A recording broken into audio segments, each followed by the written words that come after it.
welcome back to Nightly Nerds. I'm Tote. And I'm Ginger. And we're playing Horizon Chase Turbo. Yeah, this for those that have PlayStation, this is a free game for the month of July. Yay! And it's very reminiscent of like, 90s, Cruising? early 2000 arcade games, Cruising the USA. Freaking, Classic games like that. Because as much as I liked the N64 port for Cruising the USA, Yeah.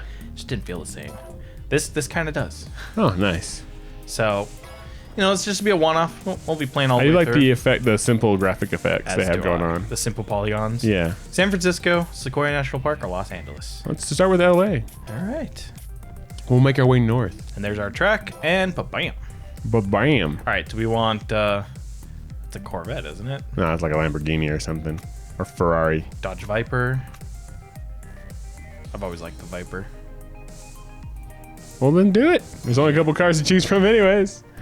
All right. Yay! Freaking... It's like we saw this last week before we were recording in our session. It was just like, oh, this looks cool. And then like my friend, she's trying to get me to play it, and so I finally downloaded it, and it was like, yeah, like no, this is 100% Cruising the USA. Yeah, it's very classic arcadey. It has drifting though. That's awesome. It does have 3 turbos, and you have to manage your fuel just like in Cruising the USA. Okay, so it essentially is Cruising USA. Yeah. I used to have this. I used to have a rule when I was a teenager about if I ever played these games, I had to play like before I went to bed.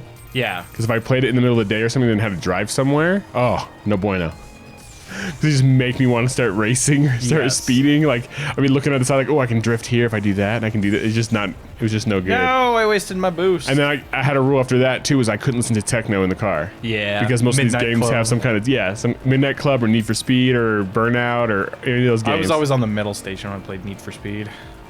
It was always like, you hear that techno music going, it makes you want to drive faster and faster and faster and faster, but you just don't even realize you're doing it. Yeah. I'm in third. Where is first and second? There's second. Lap's almost over. Oh no, I just lapped someone. Oh. Is this second? No! So have you ever heard of Charlie Zelenoff? I have not. All right, so I'm a sports guy, and I'm into MMA and a little bit of boxing and football. Those are my 3 main ones, and then basketball. And then a little hockey because we have a team here now, and I used to like hockey when I was a kid, but I got out of it. But When we had the Las Vegas Thunder. oh yeah, we had the Thunder. Well, I used to be a Penguins fan when I was a kid. I'm in second. No! But anyway, so Charlie Zelenoff he's an insane first generation American of Polish or Russian parents or something. Yeah. He's either the world's greatest troll or he's full out insane. Yeah. I think it's a little mix of both. And he's got a YouTube and Instagram and a website for underground boxing and all this stuff. He's never won a fight. He's 0-something. He's got 1 professional fight and got his butt kicked and was out in 10 seconds. Oh goodness. He doesn't really get knocked out as much as he gets hit and instantly quits. He goes into curl up mode. But he thinks he's the world's greatest boxer, and he has apparently a really powerful punch that he got, one of those machines that tells you how hard you hit. He's just kept that number on him all the time. Yeah. And he calls out boxers and MMA fighters and stuff to fight them. And if they don't know who he is, he kind of tricks them and say, hey, let's do some light sparring or something. He'll find them in a gym and do that. And then he'll start wailing on them. And eventually they usually either stop it. He's like, what the hell are you doing, man? You said light sparring, or they just knock him out. Yeah. And he called out, you know what Deontay Wilder is? No. All right, so before Anthony Joshua got beat by Andy Ruiz, the Mexican Punisher. Yes. Or Destroyer. The 3 top fighters were Tyson Fury, Deontay Wilder, and Anthony Joshua. Okay. Right, these top heavyweights. All 3 of them have knockout power. Tyson Fury is probably the best boxer of the 3. Anthony Joshua was probably the least of the 3, a little bit soft in the chin and about the same amount of knockout power Tyson Fury has, maybe a little more, but he was still good. Don't get me wrong, and he's still a good guy, even though a lot of people don't like him because he was too perfect, and like his physique and personality wise, kind of a nice guy, which can be bad for some people. They don't like that. But Deontay Wilder is the wild card. Really, that dude's got like crazy knockout power, like scary knockout power, and he's got a pretty solid chin too. And he called out Deontay Wilder, and Deontay Wilder's got like a little girl, and that's like the reason he boxes. Like he had a kid, he's like, I gotta do something to make money, and he started boxing, and he found out he was good at it. He'd never done it before. Yeah. And now he's one of the 3 heavyweight champions. And he is scary. Like I would never, ever, if he wanted to rape me, I would probably let him. Like not that it's gonna happen, but I don't want him to punch me in the head. Way to put it. I don't want him to punch me in the head. You know what I mean? I would try to run away, but I probably wouldn't get away. But I wouldn't want him to punch me in the head. I mean, he's scary. If you ever watch any of his highlights, it is scary. So this guy is crazy. Like he's like Russian or something, but he has no accent, but his dad does. He calls out Deontay Wilder, starts dropping racist shit on him, and like it drops the N-bomb and says stuff about his daughter and stuff. So Deontay Wilder's all right, let's do this. So they meet up in a gym. And he teases, let alone if it's like one thing to call out a guy, like if I call out Deontay Wilder, at least I'm heavyweight.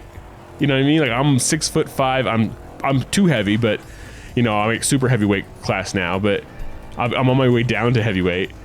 I don't even think they have super heavyweight. I think it's just for exhibitions. But anyways, yeah, like at least I'm a size, you know? I have like no boxing skill. I don't pretend to. But at least I'm a big enough size, I might be able to absorb a couple hits before I go down. This guy is like middleweight at best. Oh, goodness. You know, that's if he puts on some weight. He's like a bantamweight or something like that. So he's calling out Deontay Wilder and being like a disrespectful, racist little prick. So he gets wailed on, and he's instantly curling up in a ball. And Deontay Wilder's like, stand up. And I tell anybody out there, look up the video. It's comedy gold, but it's also scary. Yeah. And at the last minute, the kid's trying to like say I'm the greatest still. I still know I'm better than you, as he's like walking out the door. And Deontay Wilder stands up to like rush him, and he just boom takes off. And like you can see all of Deontay Wilder's crew are trying to hold him back because they don't want him to kill this kid. Because if he does, then there goes his whole career. Yeah. And you know, conversely, their careers, because they all work for him. It is so. This kid is nuts, and I cannot. I mean, he's got to be crazy, because even if you're a troll and you're like, you know, just doing it to like get attention and like make you doing it as like as a joke, you're taking so much punishment by getting punched by these professional boxers and fighters and amateurs who are just better than you and bigger than you. Like sadly, I would agree. It's like you know, people tend to just be trolls just to be trolls. I don't think that's it with this guy. But I literally know someone in real life that is literally a troll because he doesn't know how to be anything else.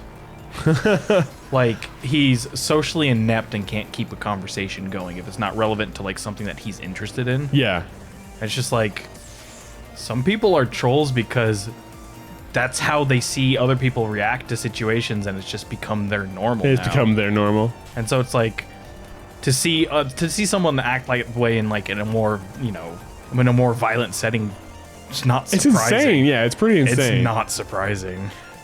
I'm like, he also like apparently he's in love with Kim Kardashian.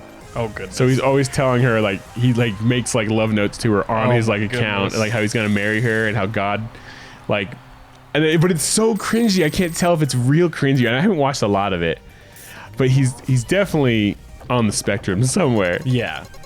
But anyways, yeah, so you want to see a white guy getting knocked out by a giant black man. Look up Charlie Zelenoff versus Deontay Wilder. Deontay Wilder, I mean, he's what's so funny about him too though is like I've watched interviews with Deontay Wilder when he's not in the ring. Outside the ring, he's like a nice, sociable, calm, cool guy. But in the ring, my God, he is scary. Is that like a Porsche? If anything, it's probably it's kind of like the Porsche back end, but it's a 4-door. It's probably some kind of like BMW or Audi, something like that. Yeah, some kind of that's what the Euro style sedan. That's what the saloon back car. The back end. It's funny. The way the back end is, it's like a Porsche though. It's funny when like I kind of love when something rear engine looking though. Yeah. I kind of love when I'm watching Top Gear or now Grand Tour. Yeah. And who watches Top Gear anymore? Quite a lot of people actually. I can't watch it. I just can't. Especially the American one. They're still watching it. Is that still a thing? I still think it's a thing. I don't think it is. Because they tried to fix it, and I think they might have. Or maybe they fixed it because they moved it off of it was on History or something. It was crap. Yes. They moved it off. Maybe it's on Speed or something now. One of those racing channels. When you hear the British and most of the rest of the world call it a coupe instead of a coupe you do in America. I call it a coupe now because I watched Top Gear for so long, and I call it Porsche, not Porsche anymore. And I heard the funniest joke that would only be applicable in America, but it's just why do chicken coopes have 2 doors? Because then it would be a sedan. But because we call it coupe, not a coupe. Yeah. And it was relevant at the time because we were talking about a 4-door freaking sports car. Yeah. But I love cars. I do too. I'm not pretending I'm a kind of expert or anything. I couldn't fix a car. I can fix little things with the help of the internet, the interwebs. Like I said, I'm into fuzzy dice and stuff. I'm into watching other people do it, but I never really learned how to do it myself because my dad's just not into it at all. He's just not a car guy at all. That's the other funny thing that I find when it comes to different countries around the world. So we refer to them as gearheads. You're a gearhead if you like cars. Kind of, yeah. But I think in most of the other worlds, you're a motorhead. That's also a band. I know it's an American band. It might be why you want to confuse people with it. Yeah. No, I've heard a little bit of everything. I've heard also Grease Monkey and stuff like that. Grease Monkey. Because you tend to be working on your car in your garage a lot. Yeah. Well, I think that will end this episode. Or you want to do one more race? We could because each race is each section's 3 races long, and we have enough time. All right, let's do another one. Let's go do Death Valley. Let's do Death Valley, and then we'll call it Death Valley. Ooh, nice square track. Have you ever been in Death Valley? Yes. If anyone's never been there, it's worth going once. There's certain times of the year the best time to go. Like the spring is a really good time to go when the because winter it's too cold and summer it's too freaking hot. It's way too hot and dry. It's dry. One of the driest places. It's like the driest place in the U.S. I think it's the most common place to catch. It's the hottest place.